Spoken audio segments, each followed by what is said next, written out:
Shalom saudara sekalian, salam sejahtera dalam kasih Tuhan kita Yesus Kristus. Kebenaran hari ini 23 Mei berjudul Perjuangan sebagai anak Allah. Di dalam Roma pasal 8 ayat 28-29 terdapat penjelasan penting untuk membuktikan dan menunjukkan bahwa Allah tidak secara sepihak memilih dan menentukan orang-orang tertentu masuk surga dan yang lain masuk neraka. Roma pasal 8 ayat 28-29 tertulis, kita tahu sekarang bahwa Allah turut bekerja dalam segala sesuatu untuk mendatangkan kebaikan bagi mereka yang mengasihi Dia, yaitu bagi mereka yang terpanggil sesuai dengan rencana Allah. Sebab semua orang yang dipilihnya dari semula, mereka juga ditentukannya dari semula untuk menjadi serupa dengan gambaran anaknya, supaya anaknya, Yesus itu, menjadi yang sulung di antara banyak saudara. Nah, saudaraku sekalian, kesalahan memahami ayat ini bisa membangun teologi yang menyimpang dari kebenaran. Dari tulisan Paulus ini diperoleh pelajaran rohani bahwa melalui setiap peristiwa atau kejadian Allah bekerja, menggunakan semua hal untuk mendatangkan kebaikan bagi mereka yang mengasihi Dia, mengasihi Allah. Dalam hal ini Allah membutuhkan sarana untuk mendewasakan orang percaya. Secara tidak langsung hal ini mengisyaratkan bahwa perubahan hidup orang percaya menuju kedewasaan tidak dapat berlangsung dengan mudah atau secara otomatis. Ya, tidak secara mudah lalu apalagi otomatis. Ada sarana yang Allah gunakan.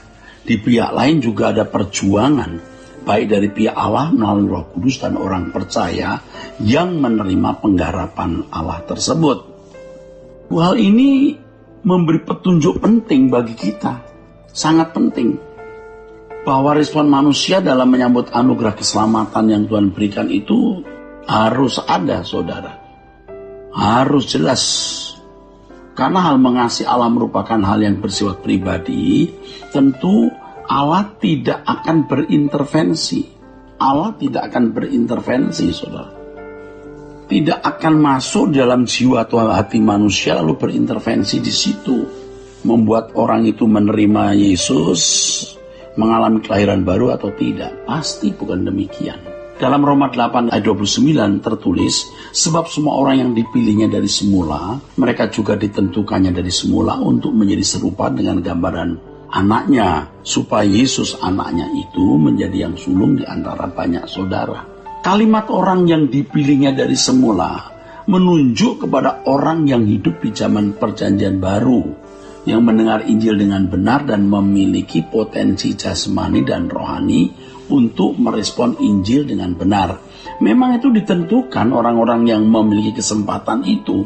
Kalau orang lahir di pedalaman India yang tidak pernah mendengar Injil, mungkin sampai mati juga tidak pernah menjadi orang Kristen. Atau di pedalaman Tibet mungkin sampai mati tidak pernah mendengar Injil. Orang-orang yang memiliki kesempatan untuk mendengar Injil yang benar diharapkan merespon dengan benar atau merespon dengan memadai, saudara. Ya, sehingga benar-benar terpilih atau mengalami keselamatan itu. Yaitu dikembalikan ke rancangan semula, berkeadaan sebagai anak-anak Allah seperti Yesus, saudara. Betapa hebat status orang percaya dalam bingkai keselamatan. Karena orang percaya disebut sebagai saudara bagi Yesus. Yesus menjadi yang sulung. Dengan status dan sebutan ini, secara tidak langsung dikemukakan bahwa sejak semula memang Adam adalah anak Allah dan diharapkan semua manusia menjadi anak-anak Allah yang memiliki kodrat ilahi atau mengenakan kekudusan Allah.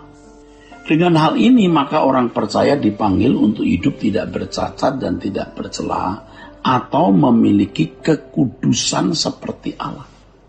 Firman Tuhan jelas mengatakan kuduslah kamu sebab aku kudus. Jadi ini bukan sesuatu yang bersifat pilihan, ini keharusan. Bukan boleh ya, boleh tidak, boleh dipenuhi atau tidak. Oh bukan, harus dipenuhi. Untuk mencapai standar kehidupan ini, wah tentu sesuatu yang berat, saudara. Bukan sesuatu yang mudah.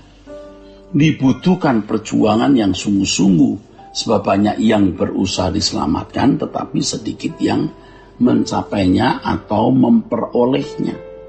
Itu ditulis dalam Lukas 13 ayat yang ke-23 dan 24, saudaraku.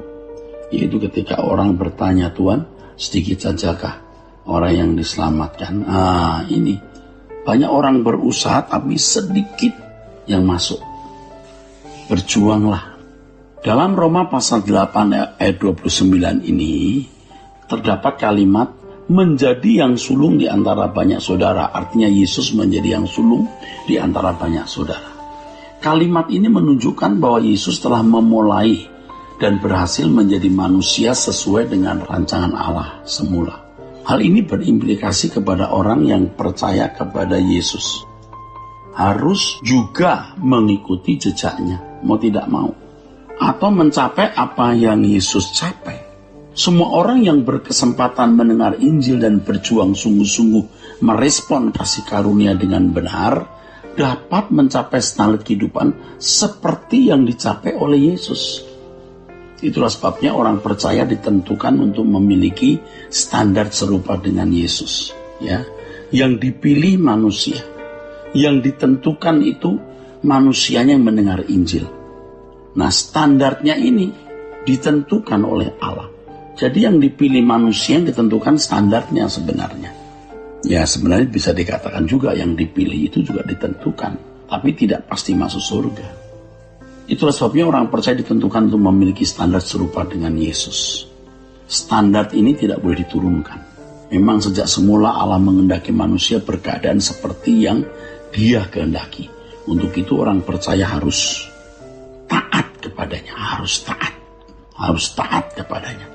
Panggilan untuk taat kepada Allah yang hidup, ya, kepada Allah yang hidup, menunjukkan saudara sekalian syarat yang harus dipenuhi untuk benar-benar dimiliki orang percaya yang mau mengalami keselamatan dalam Yesus Kristus, mengikuti jejak Yesus yang sudah menjadi pokok keselamatan.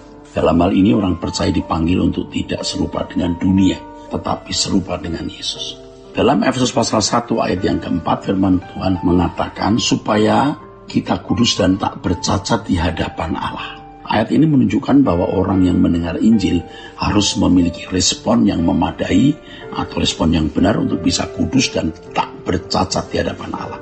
Dalam hal ini orang percaya harus memiliki perjuangan yang sungguh-sungguh agar dapat mencapai maksud keselamatan diberikan, yaitu bisa segambar dan serupa dengan Allah. Yang sama dengan hidup tidak bercacat dan tidak bercela. Itulah sebabnya firman Allah dalam 1 Tesalonika pasal 4 ayat 7 mengatakan bahwa Allah memanggil kita bukan untuk melakukan apa yang cemar, melainkan apa yang kudus. Karena itu siapa yang menolak ini bukan menolak manusia, melainkan menolak Allah yang juga memberikan rohnya yang kudus kepada manusia. Orang Kristen yang tidak berjuang untuk hidup kudus berarti menolak keselamatan yang Allah berikan. Saudaraku, demikianlah kebenaran hari ini. Kiranya kebenaran hari ini memberkati kita semua. Sola Gracia.